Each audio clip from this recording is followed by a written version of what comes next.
un saucier, il invente les sauces liées pour poissons et viandes, épaissies à la farine et à la poudre d'amande, sauces qu'il va nommer à l'époque des coulis et qui sont souvent enrichies de champignons.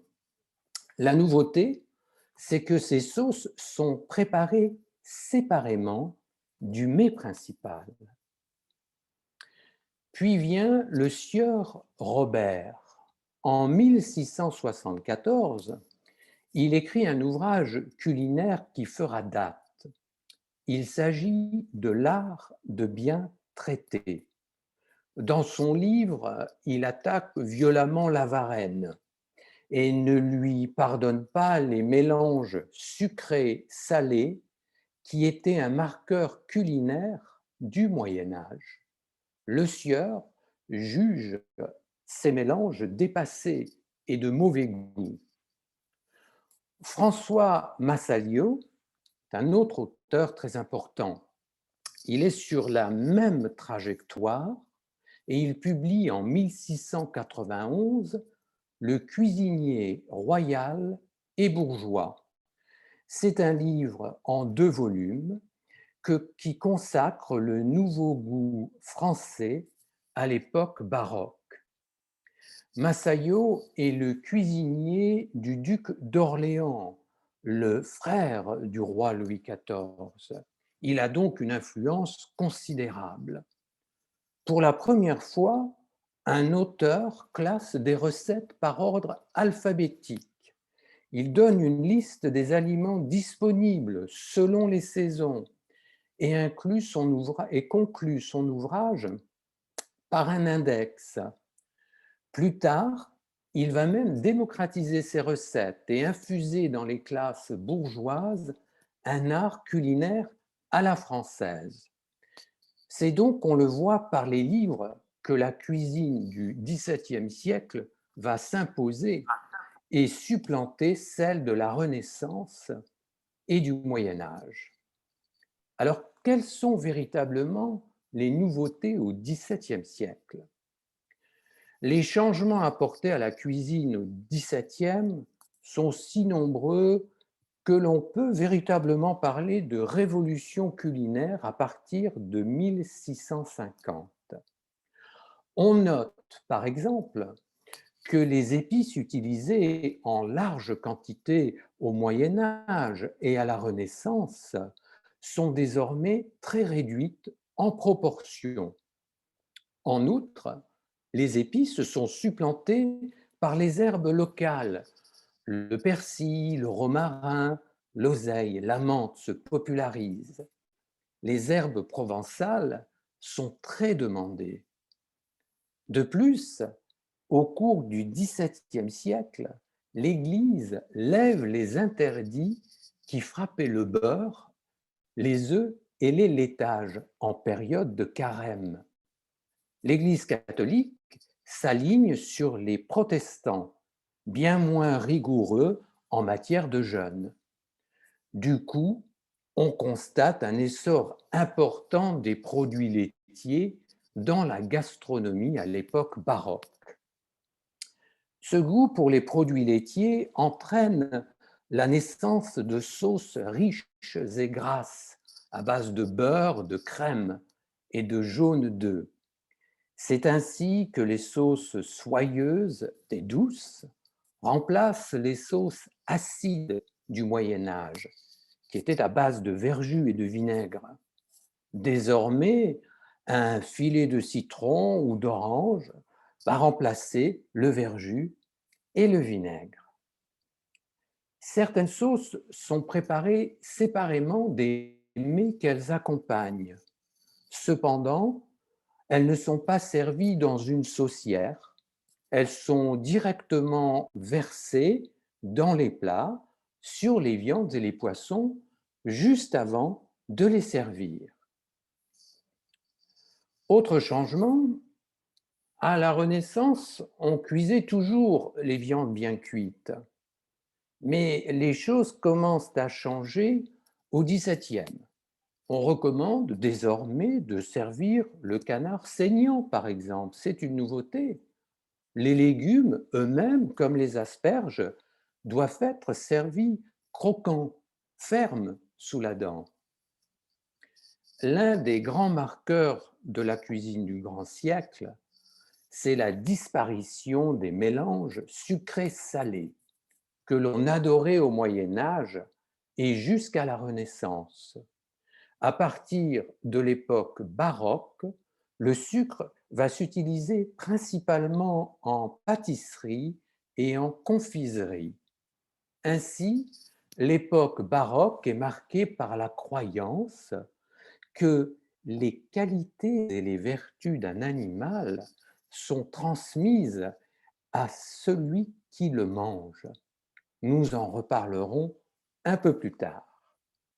Je voudrais maintenant parler des différentes catégories d'aliments. Commençons par les viandes. Les volatiles de basse-cour tout d'abord. Les plus estimés, ce sont surtout les poulardes. Ce sont des volailles, bien sûr, des poules que l'on a engraissées pour rendre plus dodues. D'une manière générale, à l'époque baroque, c'est l'aile et le blanc qui sont préférés parmi les oiseaux de basse-cour. En effet, on considère que les cuisses sont trop fermes, car les oiseaux de basse-cour sont des animaux qui marchent beaucoup, qui ne volent pas et qui grattent le sol avec leurs pattes. Au contraire, pour les oiseaux sauvages, on va négliger les ailes, jugées trop fermes, car ils volent. On choisit alors plutôt les cuisses, plus tendres, car ces oiseaux-là marchent peu. Deuxième volaille préférée de l'époque baroque, c'est le chapon, c'est-à-dire le capon. Jeune poulet châtré, il est lui aussi très populaire pour les mêmes raisons que la poularde. L'oie de goose est peu appréciée pour sa viande. On la considère trop dure, pas assez tendre. On mange surtout les oisons, c'est-à-dire les poussins des oies. Mais le foie gras d'oie, lui, est très estimé. Rappelons néanmoins qu'il se consomme depuis l'Antiquité déjà. Les canards de basse-cour souffrent de mauvaise réputation, car on prétend que leur chair est dure et indigeste. Cependant, le foie gras de canard, moins réputé que le foie gras d'oie, est utilisé dans de nombreuses farces. Le coq, lui, n'a pas bonne presse. On dit que sa chair est sèche et fibreuse. On l'utilise donc surtout pour faire des bouillons. Seules les crêtes des coqs constituent un mets de choix quand elles sont farcies. Les dindes et les dindons venus des Amériques sont appréciés pour l'abondance et la délicatesse de leur chair. Enfin, les pigeons sont adorés, surtout rôtis. Ils bénéficient d'un a priori favorable puisqu'ils volent et côtoient les airs. J'en viens donc maintenant au gibier à plumes, c'est-à-dire game birds. Les grands volatiles du Moyen Âge qui garnissaient les tables des banquets ont disparu des menus à l'époque baroque. On ne mange plus d'aigles, de paons, de cigognes, de hérons et de cygnes. Le petit gibier à plumes, par contre, a un grand prestige à l'époque baroque. Il est considéré par la noblesse comme la viande la plus saine qui soit.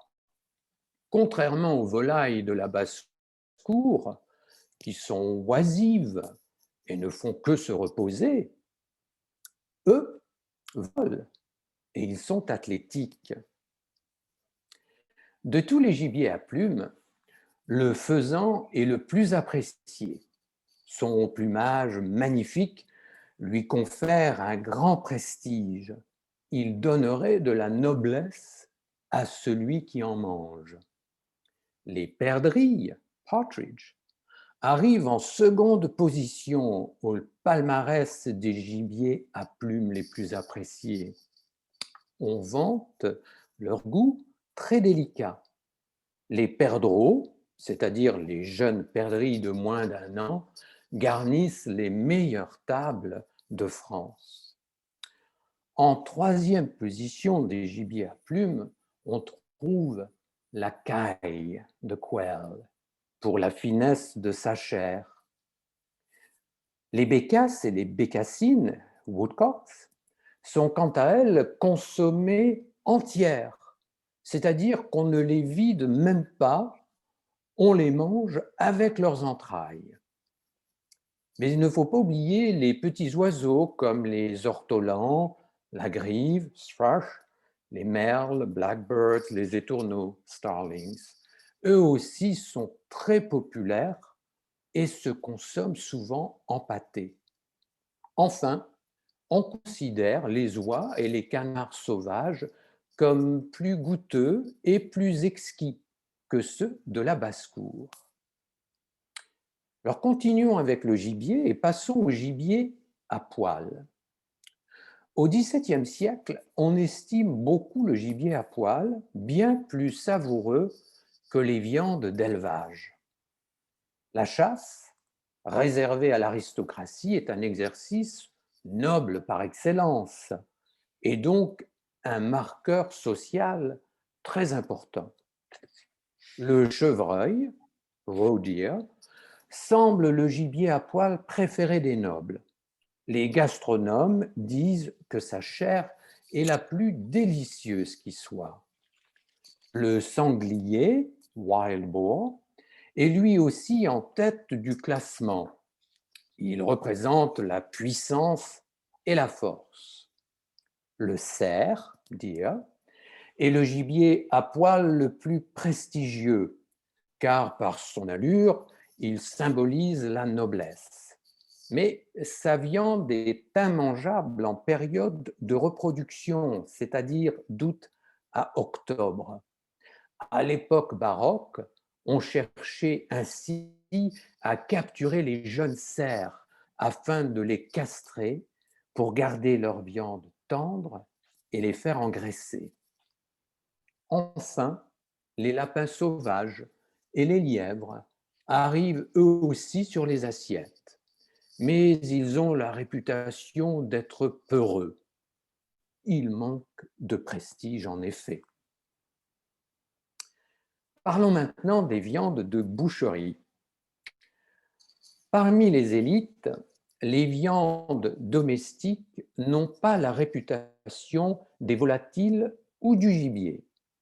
Ces viandes sont donc considérées comme assez ordinaires.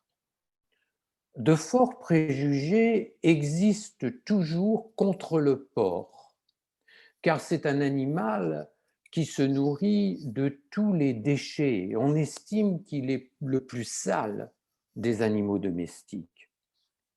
Il est donc très peu consommé par la noblesse. On le laisse aux paysans et aux pauvres. Le bœuf reste une viande minoritaire, surtout à la campagne, car il est utile dans les champs. Pour un paysan, manger un bœuf, c'était comme si un agriculteur se débarrassait de son tracteur aujourd'hui. Seuls 60 000 bœufs d'abattage étaient vendus à Paris chaque année.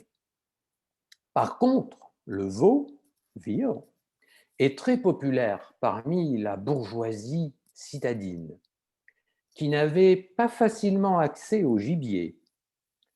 Au XVIIe siècle, on mange 400 000 veaux par an à Paris, pour une population de 420 000 habitants.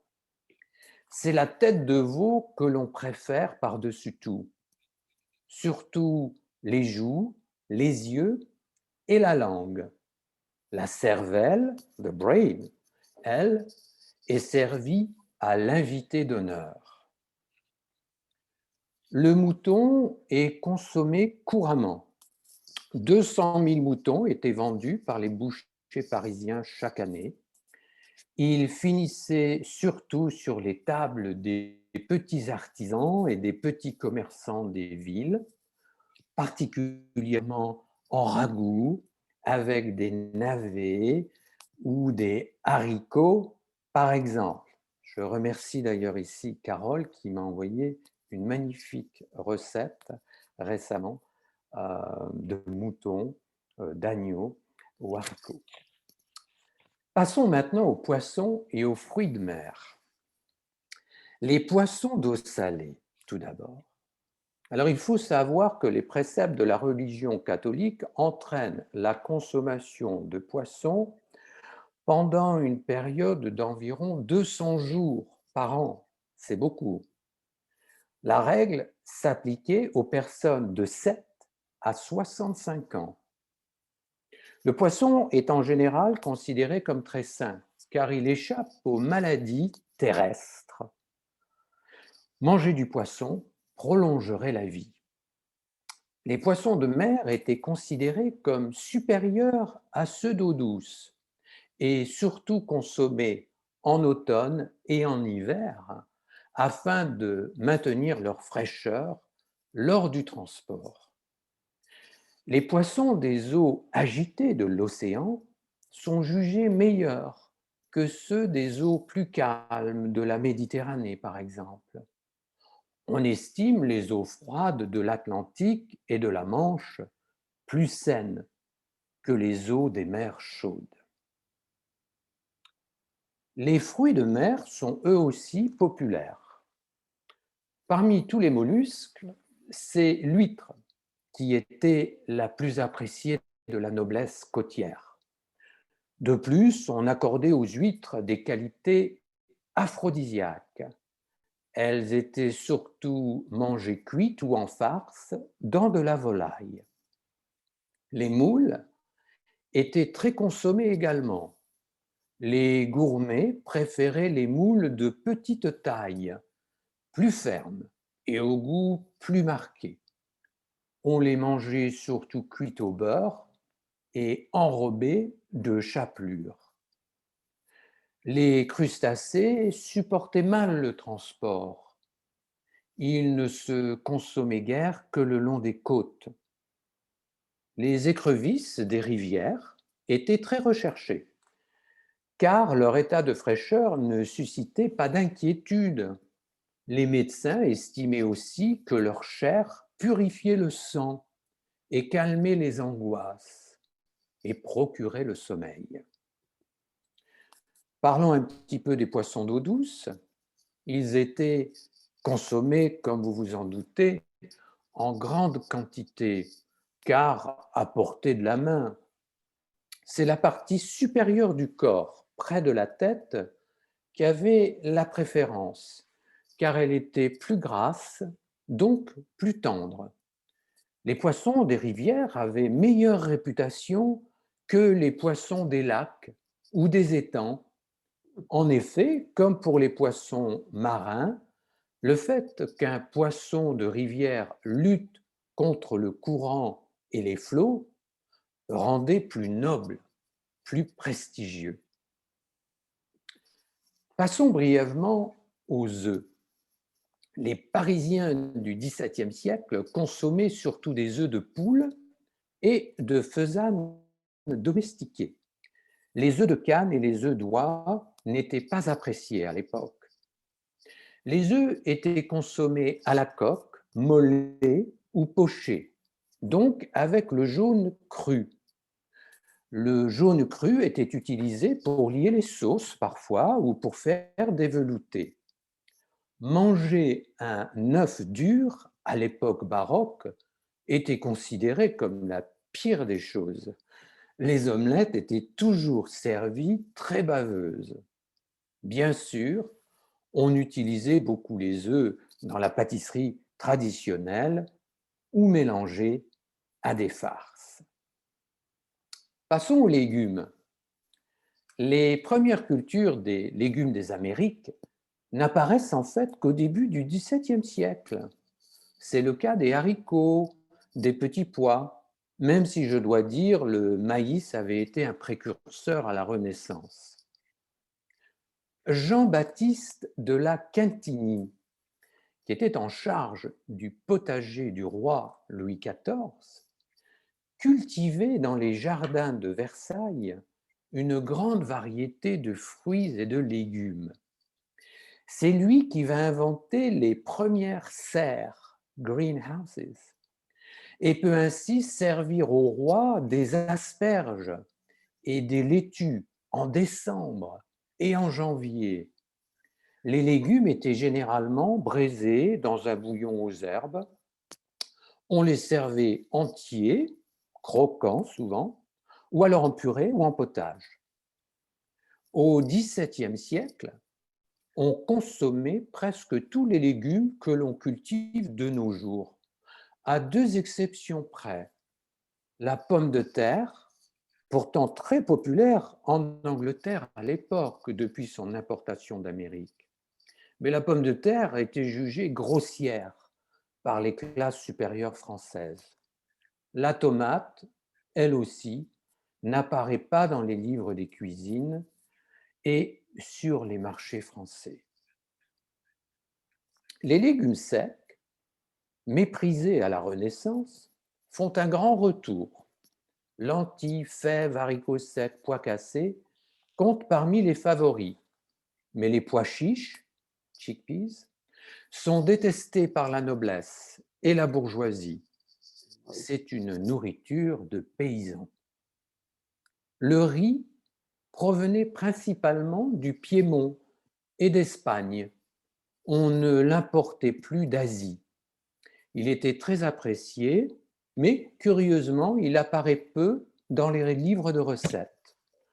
On le cuit le plus souvent dans un bouillon ou dans du lait pour en faire des desserts sucrés. Les fruits maintenant. L'arboriculture fruitière connaît une expansion au XVIIe siècle. Nobles et bourgeois plantent des vergers à la campagne. La demande de fruits explose dans les grandes villes. Il y a là des opportunités financières à ne pas manquer, bien sûr. Plus que jamais, le fruit acquiert son statut d'aliment bon pour la santé. On acclimate des arbres fruitiers du sud. On greffe, on fait des croisements et on crée des nouvelles variétés de prunes, par exemple. Les fruits sont désormais servis à la fin du repas en dessert. Ils étaient vus comme une sorte d'apothéose. Les paysans cultivaient beaucoup de fruits à des fins personnelles, car les jardins et les potagers n'étaient pas soumis aux taxes des seigneurs, contrairement aux champs cultivables. Au XVIIe siècle, on consommait les mêmes fruits qu'aujourd'hui, hormis les fruits exotiques, bien sûr, trop fragiles pour supporter un long voyage. Les baies, berries, se mangeaient surtout dans les campagnes, car elles poussaient à l'état sauvage en bordure des forêts. Mûres, framboises et myrtilles sont consommées au printemps ou toute l'année en confiture. À noter que les fraises étaient cultivées dans le potager du roi Louis XIV. Jean-Baptiste de la Quintinie met au point la technique des fruits et des légumes sous cloche de verre. Il pouvait ainsi servir des fraises au roi de France dès le mois de mars. La culture des fruits exotiques reviendra à son successeur, Louis XV, qui cultivera des ananas, des agrumes, sous de grandes serres par exemple. Cela fera l'objet d'une autre discussion dans un mois. Les fromages maintenant. C'est clairement les fromages au lait de vache qui ont la préférence des Français au XVIIe siècle. Le lait de chèvre arrive en deuxième position et loin derrière, le lait de brebis. À Paris et à Versailles, on mange surtout du brie de Meaux, du Pont-l'Évêque et du maroilles. Les fromages forts en goût sont estimés. Passons maintenant aux boissons. À l'époque baroque, l'eau posait encore problème. Elle était porteuse de maladies, elle tuait souvent. On connaissait le fait que faire bouillir l'eau était un moyen d'éliminer le risque de dysenterie. Mais les gastronomes préféraient la filtrer à travers des paniers d'osier remplis de sable pour en conserver la saveur. On buvait aussi l'eau de pluie que l'on récupérait dans de grandes citernes. Très pure, elle avait une excellente réputation. Par contre, on se méfie de l'eau des puits, wells, qui cause des pierres, disait-on, c'est-à-dire des calculs rénaux. Selon les régions, le peuple buvait du cidre à l'ouest ou de la bière au nord. C'était bien plus sûr que de boire de l'eau. Mais c'est vraiment le vin qui tenait la vedette. À l'époque baroque, la classification des vins était très simple. Il y avait ce qu'on appelait les vins communs et ensuite les meilleurs, que l'on dénommait les vins de table. Le vin commun était de qualité très médiocre. Acide, il avait cependant l'avantage de ne pas causer la dysenterie. Toutefois, même commun, le vin coûtait 2 fois plus cher que la bière ou le cidre. Les vins de table étaient réservés à ceux qui pouvaient se les offrir. Ils coûtaient en moyenne 3 fois plus cher que le vin commun. Le Bordeaux était peu apprécié au nord de la France. Trop léger à l'époque, il se vendait en Angleterre. Les vins de Champagne, non pétillants et surtout blancs, étaient fréquents sur les grandes tables. C'est en 1695 environ que le champagne mousseux apparaît. Il n'est donc pas encore sur les tables à l'ère baroque. Les vins rouges de Bourgogne, surtout les Beaunes et les Côtes de Nuits, étaient les plus appréciés du roi Louis XIV. Mais on buvait aussi de grandes quantités de vins d'Arbois et de Cahors. D'une manière générale, on buvait les vins très frais, même les rouges. On avait gardé la tradition de les diluer avec de l'eau, car on disait que seuls les ivrognes buvaient leur vin pur. Les vins étaient consommés très jeunes, moins d'1 an en général, car ils se conservent encore très mal.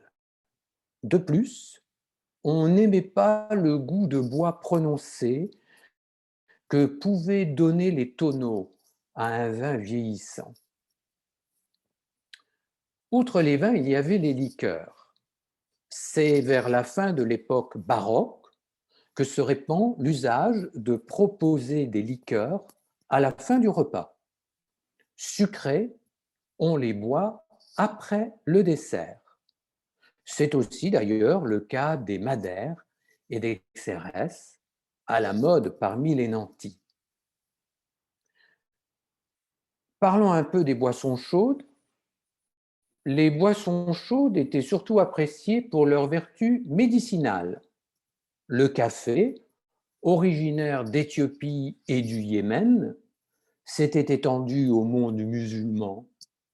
Il arrive en France en 1600 grâce aux marchands vénitiens. Il devient populaire à Versailles dans les années 1670. On lui trouve des vertus tonifiantes. On dit aussi qu'il donne une bonne odeur à tout le corps. Alors, parmi les thés, on estime que le meilleur thé est celui du Japon, le thé de jasmin. Les médecins le recommandent contre la goutte et les migraines. On avait aussi remarqué que, comme le café, le thé tenait les personnes éveillées. Le chocolat, venu d'Amérique centrale, est très estimé. On le boit chaud, surtout avec de l'eau plutôt que du lait. Bien qu'on le dise très nourrissant, on affirme qu'il favorise la digestion. Maintenant que nous avons fait le tour des aliments, je voudrais parler très brièvement des cuisines et des modes de cuisson. Alors, chez les nantis, à l'époque baroque, on commence à voir la généralisation de la cuisine en tant que pièce. Et cela devient une pièce séparée pour cuisiner. Alors qu'à la Renaissance, on cuisinait encore souvent dans la salle même où l'on mangeait. Il existait 3 modes de cuisson principaux à l'époque baroque: le four, la broche et le pot. Alors le four était essentiellement utilisé pour cuire les pâtisseries et les pâtés. Les volailles et les poissons en croûte étaient également cuits au four. Seuls les professionnels ou les foyers très aisés avaient un four. Les paysans partageaient un four commun pour leur pain, four souvent installé par le seigneur au cœur du village. La broche est le mode de cuisson préféré pour les volailles rôties, car elle procure un goût excellent et fait perdre sa graisse à la viande. La cuisine au pot consistait en une marmite accrochée à une crémaillère au-dessus du feu. Chez les nobles, les pots de terre cuite du Moyen Âge et de la Renaissance sont maintenant remplacés par de larges casseroles en cuivre étamé. On note aussi l'apparition des premières cuisinières chauffées au bois. De petites casseroles sont alors placées sur la surface. Cette cuisson au-dessus de la braise est très en vogue parmi les grands chefs, car elle permet l'utilisation de plusieurs casseroles sur une même cuisinière, ce qui est bien plus pratique qu'une marmite unique suspendue dans une cheminée. Passons à table maintenant. À l'époque baroque, la place d'honneur ne se trouve plus à la tête de la table, ce qui était encore souvent le cas à la Renaissance. C'est au centre de la table que se trouve désormais la place d'honneur. Soit elle appartient au maître de maison, soit elle est donnée à l'invité d'honneur. La hiérarchie sociale s'organise autour de l'hôte. Moins le rang de l'invité est élevé, plus il est éloigné de la place d'honneur. Une fois assis, chacun se lavait les mains dans un bol présenté par des domestiques. Le diplomate Antoine de Courtin publie en 1672 un ouvrage fameux, le Nouveau traité de civilité, sorte de passeport de la bienséance qui sera traduit en anglais, en allemand et en italien. Selon Courtin, les convives masculins s'assoyaient tête nue, mais remettaient leur chapeau une fois qu'ils commençaient à manger. Jusqu'en 1650, les hommes gardaient également leur manteau et leur épée sur eux, mais cet usage se perd à la seconde moitié du XVIIe siècle afin de faciliter la liberté de mouvement des hommes à table. Des plats différents étaient disposés sur la table. Chaque invité se servait comme il le souhaitait, mais, selon le nouveau traité de civilité de Courtin, il était impoli de se servir dans plusieurs plats à la fois. On devait finir un mets avant de se servir dans un autre plat. Il s'agissait d'apprécier chaque plat individuellement sans mélanger les saveurs d'un autre plat. Il est clair que le service à l'assiette n'existait pas. Les aliments étaient toujours présentés sur des plats. À l'époque baroque, lorsqu'on se sert, on prélève dans le plat le morceau le plus proche, sans choisir. Il était important de ne pas prendre la meilleure part, c'est le côté chrétien de la chose, si je puis dire. Il était malvenu de se resservir. Finir un plat était une insulte à l'hôte des lieux, car cela pouvait signifier que la quantité manquait. Quels étaient les ustensiles à table? Le couteau, bien sûr, mais désormais, chacun dispose d'un couteau. On n'amène donc plus son propre couteau avec soi comme à la Renaissance. Si une pièce de viande était présentée entière sur un plat, chacun coupait pour lui-même ce qu'il souhaitait et il était d'usage de servir les dames. La cuillère. Alors la cuillère, comme le couteau, va se trouver placée à droite de l'assiette. Les armes, les symboles du propriétaire sont gravés en bas et au dos du manche de la cuillère. La cuillère était utilisée pour manger des bouillons et des soupes, mais aussi pour se servir des légumes, des olives et des dragées. Il faut bien comprendre que la façon de se servir détermine le rang social à l'époque baroque. Ainsi, un imposteur fut démasqué à la table d'un noble de Bayonne car il avait utilisé une fourchette pour se servir des olives plutôt qu'une cuillère. Et à l'époque, les nobles ne badinent pas avec l'étiquette. La fourchette maintenant, elle est placée à gauche de l'assiette. Elle n'apparaît que très rarement en France. Son usage n'est pas encore répandu au XVIIe siècle.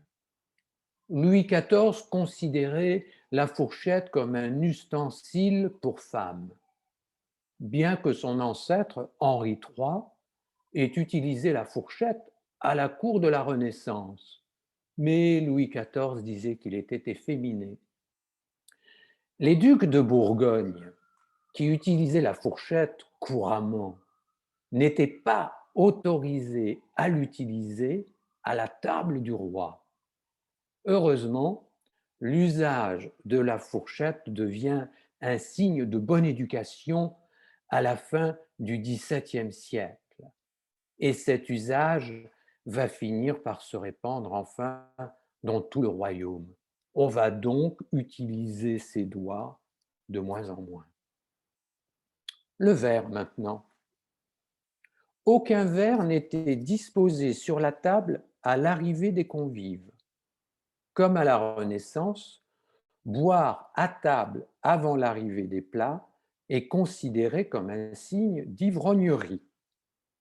Il fallait impérativement s'essuyer les lèvres avec une serviette avant de porter le verre aux lèvres.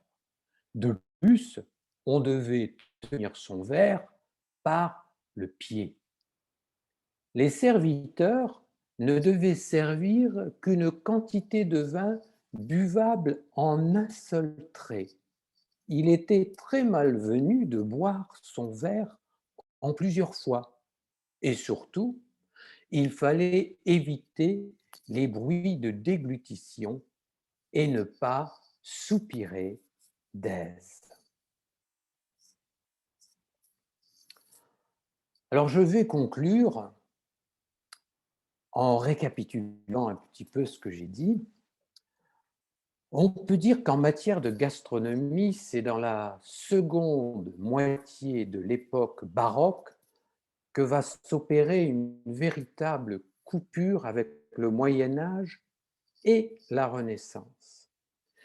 La séparation du sucré et du salé est définitive. Le beurre et la crème, comme je l'ai dit, remplacent les sauces acides à base de vinaigre et de verjus. Les épices se raréfient pour laisser à chaque aliment exprimer sa propre saveur. Désormais, les plats se composent de différents éléments de base, cuisinés séparément, puis associés selon les saveurs recherchées. Il y a donc une chronologie de la recette. Au XVIIe siècle, on pose donc les jalons de ce qui deviendra plus tard la haute cuisine. Malgré des règles strictes de conduite à table, le repas français est un moment privilégié de la vie sociale des élites. On peut y avoir une certaine liberté de parole, les hiérarchies s'estompent un peu une fois que l'on est assis, et c'est un moment de gaieté et de détente. L'époque baroque marque aussi une prise de distance avec les interdits religieux. Au XVIIe siècle, l'aristocratie vit et pense dans le moment présent. La gastronomie est également un marqueur social important pour l'aristocratie, tout comme le langage, la musique, le mobilier, l'orfèvrerie. L'art de la table et de la civilité est un moyen pour la noblesse de se distinguer de la classe bourgeoise montante. En effet, le service à la française, avec sa succession de plats et son ordre établi, nécessite beaucoup de personnel et de ressources alimentaires, souvent produites par les seules terres des seigneurs. Ainsi, la noblesse pouvait encore se distinguer de la bourgeoisie commerçante. La table est donc un marqueur social de première importance. Les grands banquets de la Renaissance étaient impressionnants par la quantité, voire l'extravagance des plats que l'on servait. Ces banquets étaient une sorte de conjuration qui répondait à la peur des grandes famines en France à l'époque. Mais au XVIIe siècle, ce n'est plus l'excès de quantité qui compte. On se concentre désormais sur la qualité et sur la variété des mets et des saveurs. L'aspect visuel d'un repas s'établit par un bel ordonnancement de la table. Même si les repas se composent d'une succession extraordinaire de plats, les festins du Moyen Âge et de la Renaissance sont maintenant de vieux souvenirs. Je vous remercie de votre attention et maintenant je vais peut-être passer la parole à Sonia qui pourrait lire quelques questions s'il y en a. Et bien sûr, si des personnes veulent intervenir, faire des remarques, des commentaires, ajouter à ce que je viens de dire, car le sujet est tellement vaste, elles sont toutes bienvenues. Alors, merci beaucoup, Éric, pour cette présentation. On s'y Merci. croirait, hein. On a vraiment les images qui viennent en tête, c'est très agréable et très bien raconté. On a une question sur le chat, donc question pour Éric. Merci pour cet exposé très informatif sur la gastronomie au XVIIe siècle. Quel est le repas important dans la journée? Parle-t-on déjà de petit déjeuner, déjeuner et dîner? Les amuse-bouches, en cas mignardise, friandise, existent-ils alors? Oui, alors tout à fait. Et c'est une très bonne question car j'ai hésité à en parler. Je pensais que peut-être je n'aurais pas assez de temps. Alors, je vais pouvoir y répondre et merci de cette question.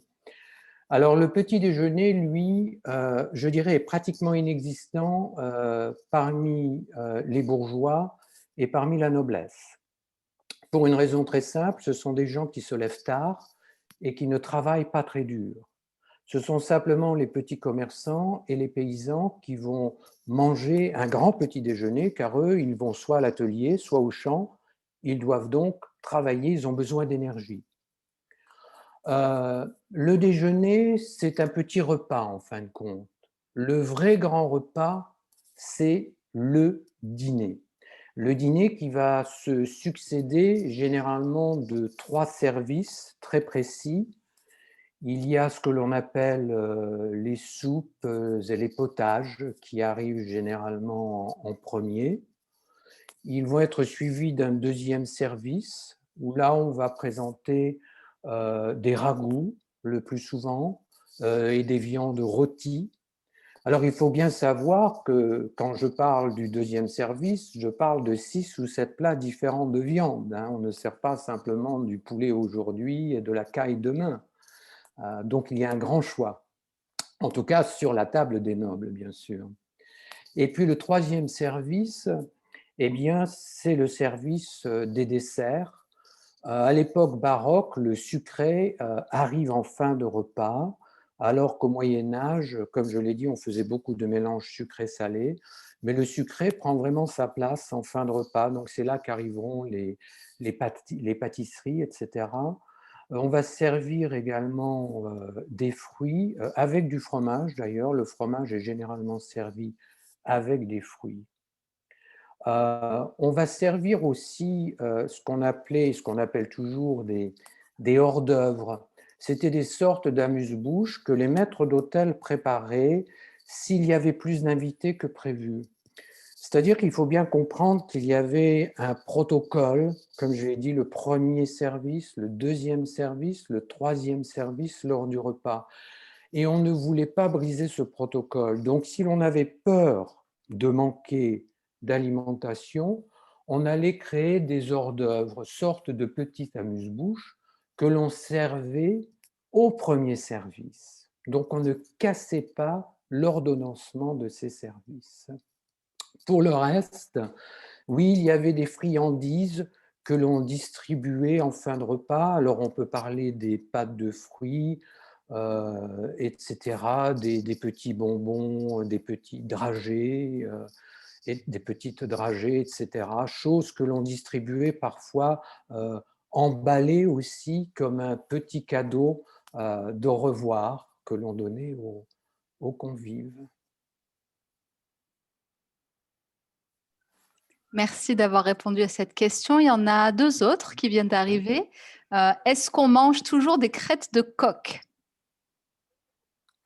Alors aujourd'hui, pas que je sache, mais je suis sûr qu'il existe toujours dans certaines régions des recettes traditionnelles de crêtes de coq qui d'ailleurs étaient farcies. À l'époque baroque, on aimait bien cuire les huîtres et on aimait farcir les crêtes de coq avec des huîtres. Alors, je ne sais pas s'il existe toujours des recettes aujourd'hui de la sorte, mais c'est possible. Merci beaucoup. Et enfin, une autre question écrite. Après, peut-être que quelqu'un voudra Oui, parler, s'exprimer. Est-ce qu'on se servait de la porcelaine pour la table? oui, oui, oui. C'est vrai qu'on commence beaucoup à se servir de la porcelaine. Il y a eu mais une grande influence, je l'avais expliqué un petit peu, des Médicis qui avaient à l'origine amené le cristal, Catherine de Médicis, les verreries de Venise, etc. Et bien sûr, les services de table commencent à être très très importants. J'ai parlé des écussons ou des armes que l'on mettait au dos des cuillères, mais les nobles commençaient aussi à avoir des assiettes en porcelaine qui étaient décorés et le plus souvent, il y avait toujours leur arme, leur écusson, leur symbole qui apparaissait également. Oui. Mais Merci là, beaucoup. on est vraiment parmi la noblesse ou la haute bourgeoisie. D'accord. Encore une question. Vous avez mentionné le thé au jasmin du Japon. Est-ce que la France et le Japon avaient des réseaux commerciaux pendant le XVIIe siècle? Pas directement. En fait, c'était surtout par Venise. Mm. Les grands marchands de l'époque, européens, du moins pour ce qui concerne la France, c'était surtout des marchands de Venise. Ils commerçaient avec l'Orient et ils commerçaient également avec les musulmans, avec les Arabes. Donc, tout, plus ou moins, passait encore, je dirais, par les marchands de Venise, qui ensuite alimentaient le marché français. Mais c'était surtout Venise à l'époque, c'était encore l'Italie qui dominait la partie, si je puis dire. Merci beaucoup. Et enfin, dernière question, est-ce qu'on mangeait du pain chez les nobles et les bourgeois à l'époque baroque? Oui, alors il est vrai, c'est encore une très bonne question, que j'en ai peu parlé. J'en avais beaucoup plus parlé pour le Moyen Âge et la Renaissance.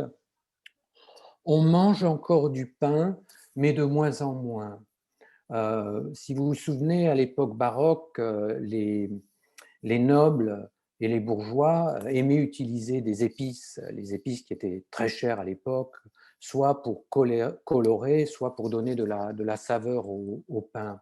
Donc il y avait un aspect visuel qui était très important. Mais on utilisait de moins en moins d'épices, ça avait pratiquement disparu. Et le pain lui-même est servi, mais très peu. Par contre, et c'est pour ça que c'est une très bonne question, c'est véritablement l'aliment de base des ouvriers et dans les campagnes. J'ai parlé du fameux four qui existait dans chaque village. Chaque seigneur avait obligation d'avoir un four pour les paysans, car les paysannes, bien sûr, devaient faire cuire leur pain. Elles n'avaient pas l'argent pour aller l'acheter chez un vrai boulanger, comme on le faisait en ville, par exemple. Donc le pain, c'est surtout l'alimentation, je dirais, du travailleur de force. Alors la pâtisserie, ceci dit, les brioches, les choses comme ça, alors là, on va les trouver sur la table des nobles. Mais les paysans et les petits ouvriers, bien sûr, ne mangeaient pas de brioches. Mm. C'est pour ça peut-être que Marie-Antoinette a proposé qu'on les laisse manger de la brioche Mais pour peut-être, leur en faire effet. plaisir. Mais voilà. En tout cas, bah, je vais laisser la parole maintenant peut-être à des commentaires ou des mots Bien sûr. qui viendraient de la part de nos participants. Donc, je vous propose de vous unmute si vous voulez prendre la parole et puis de poser une question à Eric ou faire un commentaire sur cette présentation.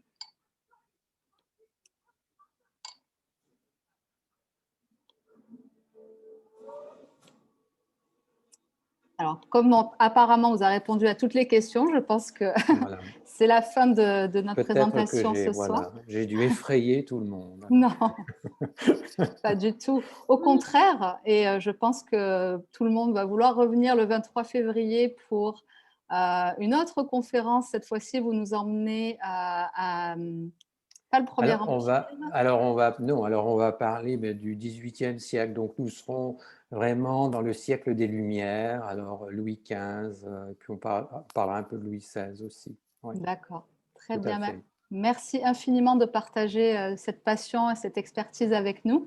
C'est un grand Et on plaisir. vous retrouvera avec grand plaisir dans un mois. À tous les participants, merci encore. Je vous enverrai un email demain avec le lien pour s'inscrire à la prochaine conférence, ainsi qu'un enregistrement vidéo de cette présentation. Merci beaucoup et bonne soirée et bon appétit. Thierry, Merci encore. Merci. Merci. Merci à Au toutes et revoir. à tous. C'est un plaisir. à la prochaine. À la prochaine. Au revoir. Merci. Merci.